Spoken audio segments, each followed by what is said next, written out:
Well, guess what? Right now, you are looking from the CBS News Texas chopper right over the Sam's Club in Grapevine. This is for the soft reopening, which kicked off at the top of the hour. Now, if you don't know, the store's been closed down since a tornado tore through that very area 2 years ago. We've got our Dawn White live in Grapevine. A lot of people excited about this, but this is really about some brand new cutting edge technology, Dawn, that's going to be a testing ground here.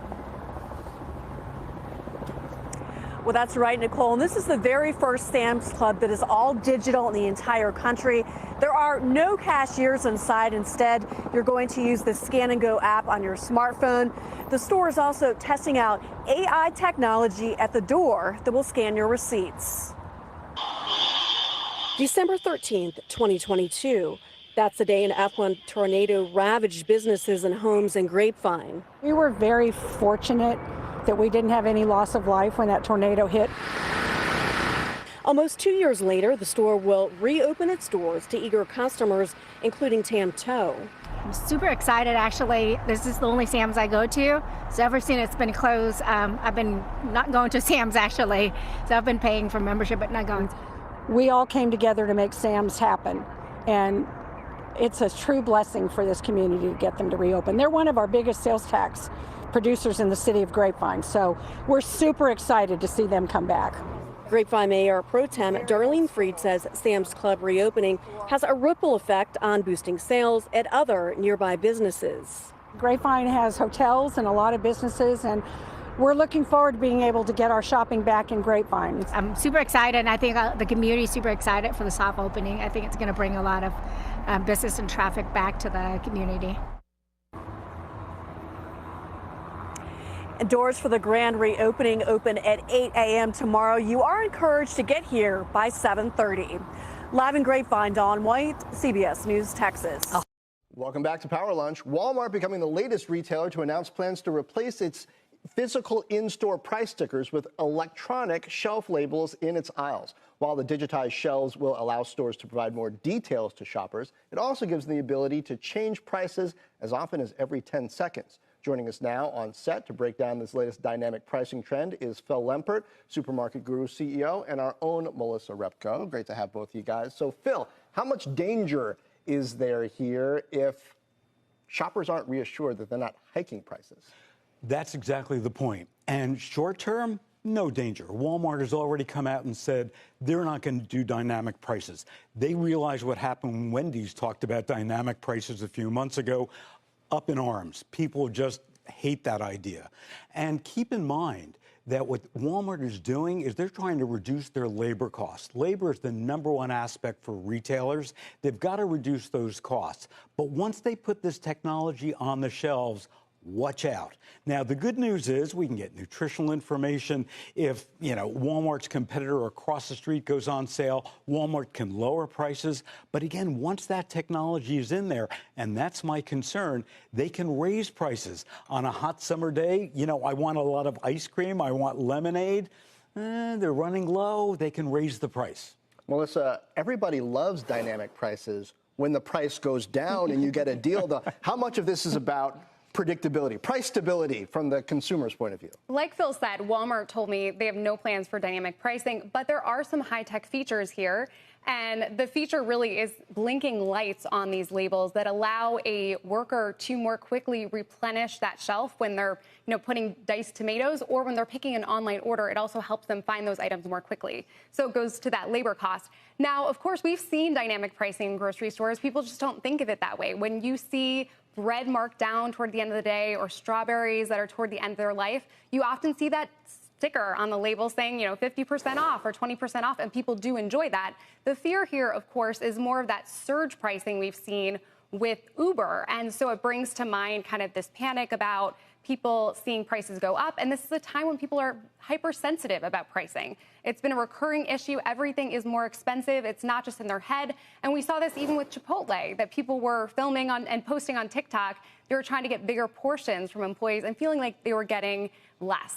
Yeah, Wells Fargo then went and did a deep dive weighing how many was 100 Chipotle. Yes, and it's worth noting that they had a lot of variation there because there was not consistency. So it kind of speaks to this perception versus reality gap that, yes, some companies are trying to cut back. In some cases, we've seen shrinkflation. But in some cases, it's just because consumers are very sensitive. It feels inevitable that this is where we're going, Phil, is to digital prices and things like that. So regulators will probably get involved at some level to say, put in safeguards, some kind of guardrails around the experience. But don't you think it's something we should expect to see a lot more of? Yes, and I'm not sure that the guardrails really work. When you really look at it, and from a retailer standpoint, the average supermarket makes about 1.5% net profit a year. Yikes. Now, keep in mind, in the past year and a half, they've been a little price gouging, so they've made a little bit more. But the reality is it's a very low margin business. So if you can reduce your expenses, that's a good thing. The question is what happens next, and also what's the fallout? Melissa and I were talking before. Keep in mind that there are other retailers out there, Dollar General, Grocery Outlet. What they rely on are goods that are about close to expiration date that they could buy at cents on the dollar and really offer their customers, they should big allow savings. Those prices to change day by day as that expiration date draws closer. But they're not going to get the goods because, again, what Walmart or anybody else can do is it gets close to expiration date, they'll lower the prices. Got it. So that whole Dollar General channel of distribution, they're going to be at risk. But this is about culture, isn't it, Melissa? Because with stocks, with gasoline, with airline flights, we're used to dynamic price. We just expect it. Hey, I buy a ticket today, the price might go down, the price might go up, maybe I have to check and get a refund. Is it possible that we just end up accepting a new norm? Price is moving on everything every day. You're right. I think that this is a bit of a boogeyman that people, and it's the same way that shrinkflation has become a household term, right? People associate these prices and they have a powerful feeling about them. But if you think about what TJ Maxx does, it's dynamic pricing. They bring you last season's version of clothing for less because there's less demand. And so that's really a form of dynamic pricing, too. So I think if consumers see the upside and the downside, like Wendy's said they were misconstrued, they really just intended to lower prices to incentivize demand. So if people kind of see this play out, maybe they would become more comfortable with it over time. But food is different. Food is primal. Yeah. And when you screw around with the price of eggs, look at what happened with bird flu, with the price of eggs. People are panicking. So this is very primal. So I agree with you when it comes to clothing, when it comes to hard goods, when it comes to electronics. But don't mess with my food. Don't leave me hungry. Don't tell me my quarter pounder is an eighth pounder today for the same price. All right, Phil. All right, Shalom. All praises to Yahweh, Ba'ashem, Yahushai, Ba'ashem HaKakwadash. Peace and blessings to the 144,000 and the rest of your elect. Hey, Shalom. I'm going to have a video, playing before this, or two videos. Basically, it'll be the first digital store, all digital store, payment store in Grapevine. And I believe that's somewhere around Dallas. And then also one of the first Walmarts, doing the digital pricing is also in Grapevine. So these are, Sam's is believed a part of Walmart. It's the same company pretty much. It's just Sam's is higher end or whatever. It's like the Costco of Walmart or something. But anyway, both of these stores are both in the same town or I'm not sure exactly what Grapevine is, if exactly. But anyway, I'm not sure if it's just a part of Dallas, like how Spring Branch or something like that, or the Heights is in Houston or something like that, So anyway, these stores are going digital, and the video playing before the store, everything is digital, and this is paving the way for the future. What's going to be happening in the coming times, because this system, all these things are preparing. Everything is preparing to go digital. So this here, you pay with your phone. The price changes digitally. These things are coming, and all roads are leading to the MOTB, the mark of the beast, that micro C-hip is going to be implanted in you. So this is Proverbs chapter 22 and verse 3. A prudent man foreseeth the evil and hideth himself, So this is the evil that's coming. You see the evil coming. You know that all roads lead to the MOTB. You know, he causes all, you know, all great, small, rich and poor. Everybody's going to have to get this to survive in this coming system, because there's not going to be any more paper currency. You know, for whatever reason they decide to use, you know, whether dollars is going to crash. That's going to be part of it. But, you know, whatever reason they decide to use, you know, money is too dirty. You know, there's no value in the dollar, so we're switching over to a CBDC. Whatever reason they come up with, it says he causeth all. You know, he's moving everybody to this direction. So Proverbs chapter 22 in verse 3, a prudent man foreseeth the evil and hideth himself, but the simple pass on and are punished. Now the simple-minded people, they're not seeing this. They're not seeing this going on. They don't know. You know, they're oblivious to this. It's happening right in front of them, and they're walking right into the snare. You know, meanwhile the warning is going out. The people, the men of Yahweh Shem Yahushai are sending the warning out, telling everybody what's going on, but they're not paying attention. And they're gonna be punished. You know, ultimately, you know, if you're not taking heed to this word, you're gonna be caught up in the thermonuclear destruction that's coming. So this is Revelation chapter 13 and verse 16. And he causeth all, both small and great, rich and poor, free and bond, to receive a mark in their right hand or in their foreheads. So they're going to receive a mark. This word for mark is charagma. This is G5480. It says a stamp and imprinted mark. So this is going to be, you know, like a stamp of your allegiance in this new system that's coming. You know, this is going to be your badge of servitude. This is going to have everything in it: your ID, your banking information, your biometrics, your country of origin, you know, your social media stuff, everything that you're going to need to survive in this new society that's being built, you know, before your eyes. And even I liked in the first video they mentioned that like a tornado happened and destroyed, you know, parts of that Sam's Club, and then when they built it, you know, back up and it came back online, which they said I think it was a soft reopening or soft grand opening or something like that, but when it reopened, it was all digital. So imagine, you know, something happening, you know, all over the U.S., everything goes offline, you know, you're in the dark for a while, and then when it comes back on, the systems are now digital. But anyway, back to charagma, you know, the badge of servitude. Now this is the micro C hip that's going to go in you. And the other root word here is G5482, charax, which is like a pail, a stake, a palisade, a syringe. This is the delivery agent.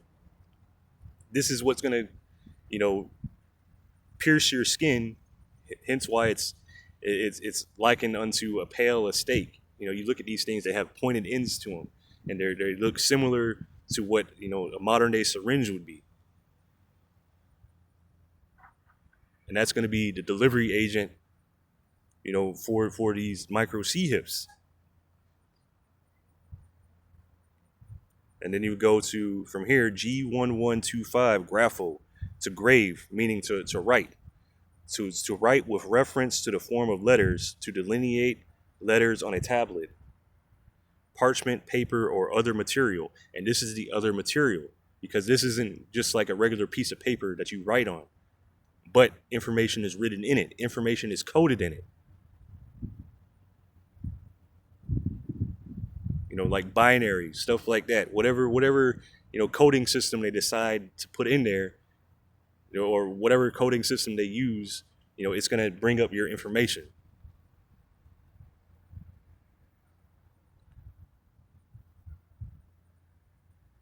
It's going to have everything, you know.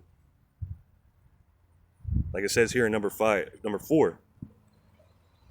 to write to one to give information, and it's going to have all your information. Like I said, your name, your biometrics, your number, your social security, whatever information is needed. This is what's going to be on this C-hip. This is what you're going to need to survive in this new society that's being built up. This is where everything is headed. And this is important because this is a marker, like a milestone headed towards that direction. This is an article from corporate.walmart.com, and it says new tech, better outcomes. Digital shelf labels are a win for customers and associates. So they're presenting, things are headed towards this digital direction, and then they're presenting this like it's a good thing. This is a convenience. So at store 266 in Grapevine, Texas, and this is in the same place that the Sam's Club went digital. We've been testing innovative technology that enhances the way we conduct pricing changes in stores, ultimately making us faster and improving the customer experience. So now I'm excited to announce we're expanding this new technology called digital shelf labels to 2,300 stores by 2026. And I just did a quick Google search, how many stores that are Walmarts in the U.S. So they said about 2,600 stores, or 2,300 stores. I'm sorry, I think it was 2,300. Yeah, and there's 2,300 stores, and then there's 4,611 stores throughout the U.S.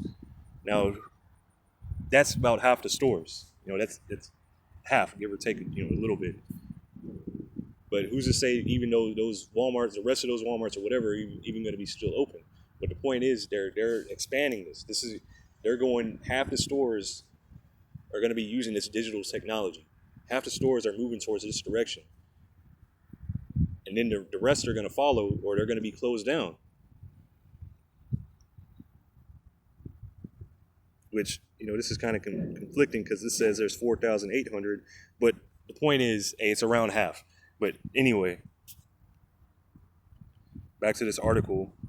This represents a significant shift in how I and other store associates manage pricing, inventory, order fulfillment, and customer interactions, ensuring our customers enjoy even better shopping experience. Yeah. Clear prices. Okay, Walmart stores have over 120,000 products on shelves, each with an individual price tag. Every week, our stores support thousands of pricing updates for new items, rollbacks, and markdowns. So basically, throughout the week, they're constantly, you see different associates or employees, whatever, they're constantly changing prices throughout the week because the prices are changing. So what this is getting at is, they're going to have digital labels, which actually, let me get that. Digital shelf labels developed by Fusion Group allow us to update prices at the shelf using a mobile app, reducing the need to walk around the store to change paper tags by hand and giving us more time to support customers in the store. So that's part true, that's part BS, because you go to a Walmart, customers don't need that much help. Basically, they're making it to where you don't need so many people putting up the price tags. Once you put up the digital, it changes on their own.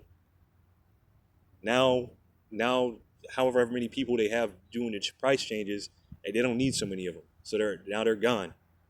Now it's more efficient.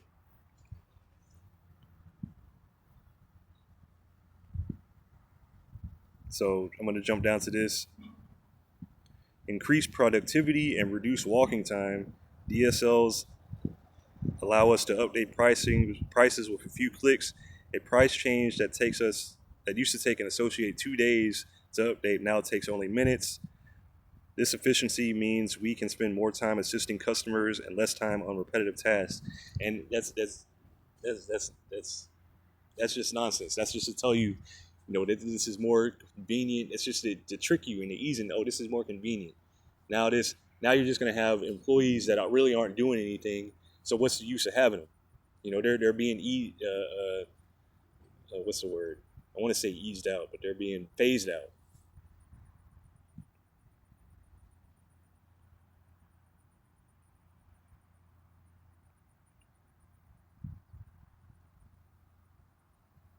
Let's see, whatever.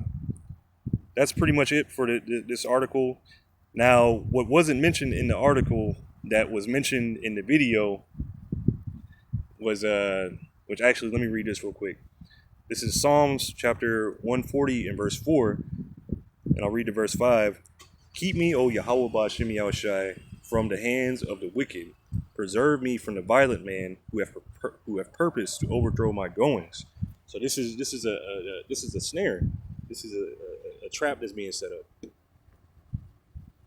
You know, these things, everything being under the guise of convenience is it's going to end up being used against you.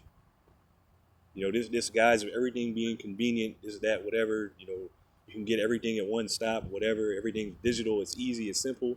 This is being used to trap you. You know. And this man is the violent because once everything goes digital, this MOTB is implemented. You know, this man is going to want to kill you. You know, for not participating in this system.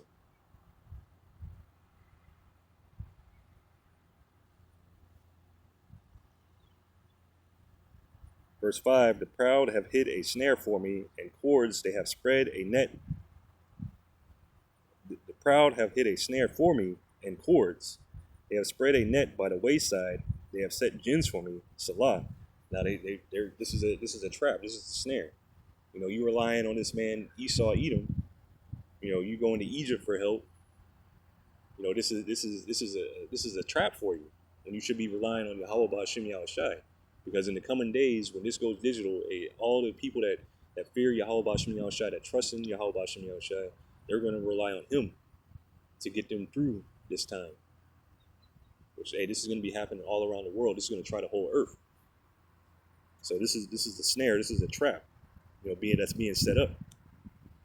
So in the video, I think it was the second video, they mentioned dynamic pricing.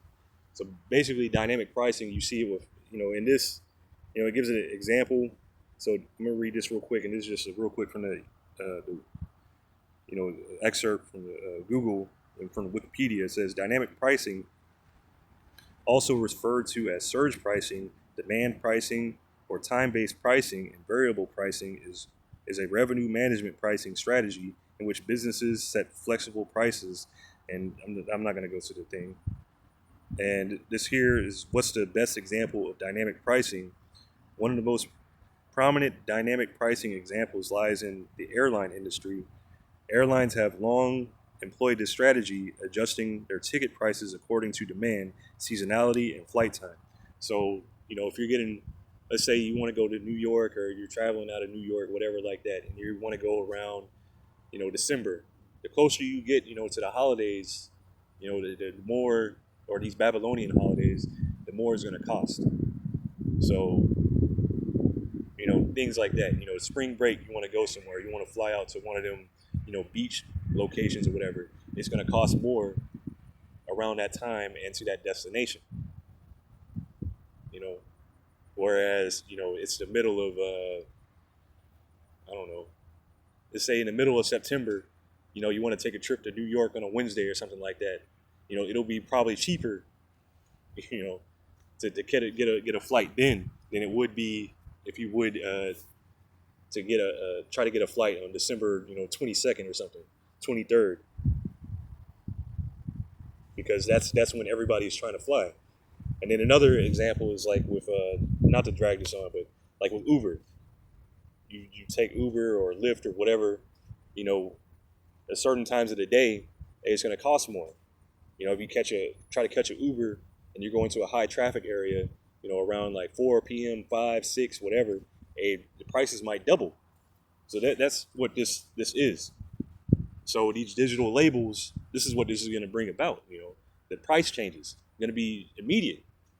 And this here, going in terms of hyperinflation, no telling, how high the prices can go.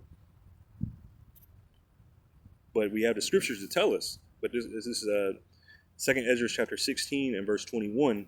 Behold, victuals shall be so good cheap upon earth. And right now, hey, things are cheap. Things are good. You can go get a burger, which is kind of expensive, but you can still do it if you want to. You can still go out to eat, things are like that. The prices are going up a bit, but you can still go do that if you want to. Behold, victuals shall be so good cheap upon earth that they shall think themselves to be in good case. So everybody thinks everything is good right now, even though there's famines. There's food shortages happening. It was just a port worker strike. Things are constantly happening around the earth. There's flooding. There was, harvest crops are failing. Things like that are going on. But people think, hey, it's still good. I can still go to the store, still get food. So they think themselves to be in good case. And even then shall evils grow upon earth. So the evils are growing right now. These things are growing. These things are manifesting. These things are increasing. Things are escalating. Things are getting worse and worse. More and more floodings are happening. Hurricanes are happening more and more. Towns are being wiped out. Houses are floating away. Things are going to get worse. So 2 Ezra chapter 16 and verse 21, behold, victuals shall be so good cheap upon earth that they shall think themselves to be in good case.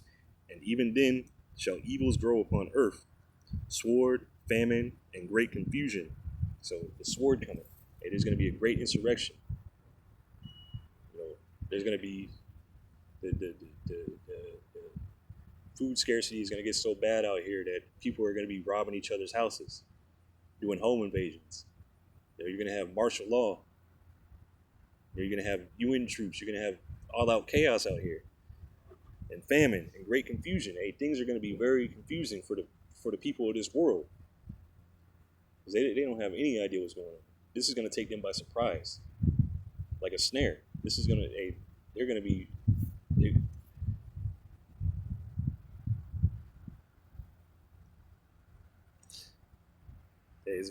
Hey, fuck them. This is 2 Ezra chapter 16 and verse 22. For many of them that dwell upon earth shall perish of famine, and the other that escape to hunger shall the sword destroy. So people are going to die of famine. People are going to be killed. How long it takes to. Let me see.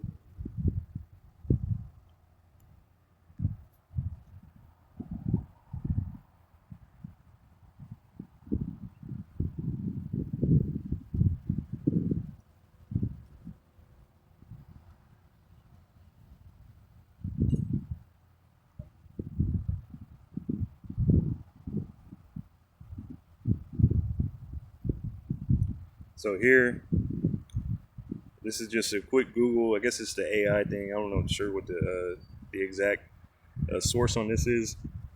But the length of time a person can survive without food depends on many factors, including their body weight, genetics, age, sex, water intake, and environment. So that's a lot of factors. But with water, a person can survive up to 2 to 3 months without food if they have access to water. Without water, a person can't survive more than 4 days without food and water. So, you might have access to water, but you might not have access to food. And that's a long time. You're probably gonna wish you were dead. Surviving, 2 to 3 months without food, but without water. Hey man, you got 3 or 4 days. People who have hunger strikes. People who have participated in hunger strikes have died after 45 to 61 days. However, some documented cases of hunger strikers surviving for 28 to 40 days exist.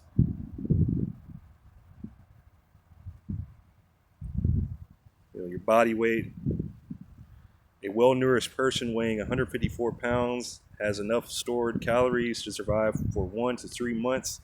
So it depends on your body weight. But hey, the people of this world, I mean, they're all fat. You know, they're not really healthy, nutritious. You know, like mental state. A person's mental state can play a role in how long they survive. And these people, they're going to be. I mean, it's a time of great confusion. So they're not going to be ready for this at all. So they're not going to be in the mental state to, you know, be prepared for this. The only ones that would be in the mental state that are preparing now are the hopeful elect, because you're preparing yourself now. You know these things are coming, so you're preparing. You know, when is this going to happen? Like, but there's only so much physical preparing you can do. I mean, you're really relying on Yahweh B'Shem Yahushai. You're relying on your faith in Yahweh B'Shem Yahushai to get through this, because Yahweh B'Shem Yahushai is gonna take care of his elect. You know, the scriptures say, "My servant shall eat." But let me get this real quick, so it came to mind. And I'm gonna come back to this. Actually, let me just open up the tab.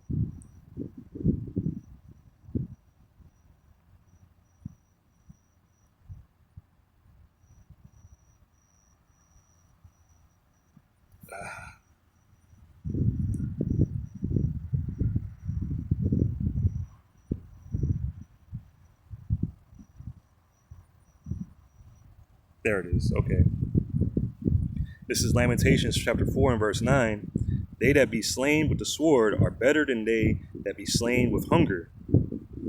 So it's better, and these scriptures say it's better to die by the sword. At least your life ends right there. You know, you dying of hunger, like the Google I just read, you know, that quick description, it could take you up to 2 to 3 months to die. And that's slow, agonizing.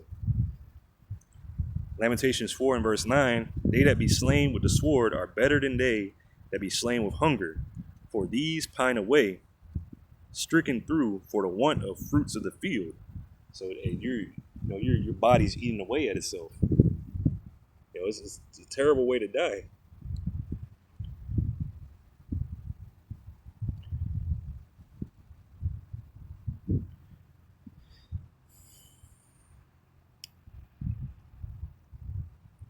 And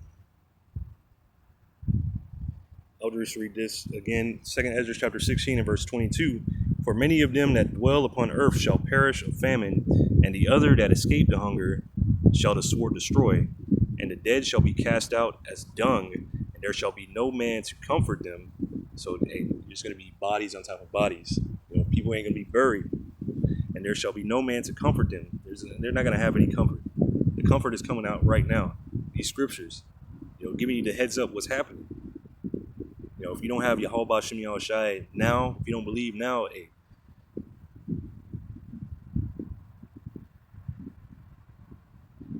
for the earth, it's like 2nd Ezra 16 and verse 23. And the dead shall be cast out as dung, and there shall be no man to comfort them. For the earth shall be wasted, and the cities shall be cast down. So, hey, it's going to be terrible. It's going to be terrible times on the earth. This is the time of Jacob's trouble that we're in, and it's escalating. So this is Revelation chapter 6, and I'll start at verse 5. And when he had opened the third seal, I heard the third beast say, Come and see. And I beheld, and lo, a black horse, and this is judgment. And he sat on him, and had a pair of balances in his hand. And I heard a voice in the midst of the 4 beasts say, A measure of wheat for a penny, and 3 measures of barley for a penny. And see thou hurt not the oil and the wine. Now, just because you see this word penny here, and you know, we have pennies today, you know, the 1 cent things, and you think, you know, oh, that's a penny, what you're thinking in today's terms. But back in the day, in the ancient times, during the time this was written, a penny is like a day's wage. So let me get this. This is G1220 denarion, and it says denarius containing 10, a Roman silver coin. In New Testament times, it its name from being equal to 10 asses, a number after 2000 or 217 BC. So this is equal, to buying 10 donkeys back in the back then. So it's saying that what was once, what once you could buy with this, denarius, you could buy 10 donkeys with it. That's a lot. That's a lot of work animals. But now it's saying that you can only buy, a loaf of bread, pretty much, with this, because the money had been so devalued at the time. Part of what back then what made money lose its value or currency lose its value, because back then they would use precious metals, but then they started mixing it. And so when you start mixing the metals or whatever, it starts to lose its value. And while today the dollar is losing its value because it's not even backed up by anything, and eventually it's going to crash. But here, let me keep reading. It was the principal silver coin of the Roman Empire. From the parable of the laborers in the vineyard, it would seem that a denarius was then the ordinary pay for a day's wage. So this will be, you're spending your whole pay for that day. And just a loaf of bread. Let me get this in the NOT real quick. This is Revelation 6:6 in the NLT. And I heard a voice from among the four living beings say, a loaf of wheat bread or 3 loaves of barley will cost a day's pay. So that's a lot of money. That's what you make in a day. Whether it be $100 or whatever. And with this price surging, with the digital price things, the price can change at an instant.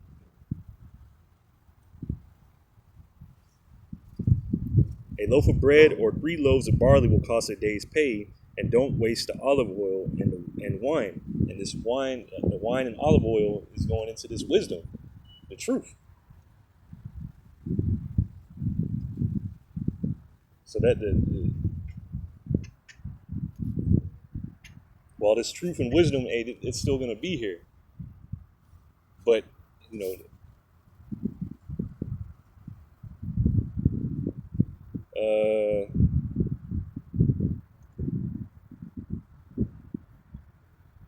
see, I thought I had something else, but I think I might have read it in the beginning when I switched it. But it's all good. So that's pretty much it for this lesson. The MOTB is coming, and the steps are being set up. The road is being set up for this. The path is already there, and it's just being implemented. So, hey, Lord willing, this was edifying. I'm going to give all praises to Yahweh, Ba'ashem, Yahushai, Ba'ashem HaKadosh, and peace and blessings to the 144,000 and the rest of the elected. Shalom.